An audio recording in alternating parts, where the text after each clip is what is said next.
বলিউডের দুই জনপ্রিয় মুখ অভিনেতা সালমান খান আর সঙ্গীতের জাদুকর অরিজিৎ সিং দীর্ঘ 9 বছর ধরে চলা মনোমালিন্য অবশেষে শেষ হলো।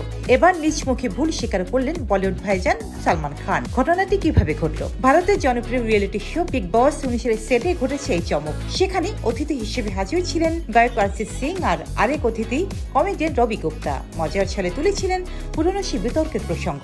তখনই সালমান খান বলেন, অরিজিৎ আর আমি ভালো বন্ধু, ওটা এক ভুল বোঝাবুঝি ছিল আর সেটা আমার দিক থেকেই হয়েছিল। সালমান আরো যোগ করেন, অরিজিৎ আমার জন্য টাইগার 3-তে গান গেয়েছে, এখন নতুন সিনেমা ব্যাটল অফ গার্ল 1-এর জন্য গান করছে। এই এক বক্তব্যই যেন মুছে গেল বহু বছরের দূরত্ব। কিন্তু এই দ্বন্দ্বের শুরু কোথায় ছিল? চলুন ফিরে যায় 2014 সালের সেই অ্যাওয়ার্ড অনুষ্ঠানে। তখন অরিজিৎ ছিলেন ক্যারিয়ারের শুরুর দিকে। দিনরাত রেকর্ডিং শেষে না ঘুমিয়ে ছুটে গিয়েছিলেন অ্যাওয়ার্ড নিতে, পায়ে চপ্পল, চোখে ক্লান্তি। এই অবস্থায় মঞ্চে ওঠেন অরিজিৎ সিং। সঞ্চালক সালমান খান হেসে জিজ্ঞেস করেন, ঘুমিয়েছিলেন নাকি?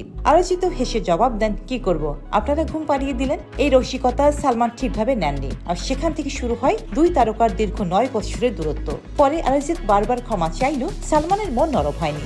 তবে 2023 সালের অক্টোবরে সব ভুলে গায়ক হাজির হন সালমানের বাড়িতে। আর এখন সালমানের স্বীকারোক্তিতে বন্ধুত্বের নতুন অধ্যায় শুরু হলো। বর্তমানে সালমান কাজ করছেন নতুন cinema the battle of Galwan 1-এ, যেখানে তিনি অভিনয় করছেন কর্নেল রিকুমার সন্তোষ বাবুর চরিত্রে। আর সেই সিনেমার সঙ্গীতেই শোনা যাবে অরিজিৎ সিং এর কণ্ঠ।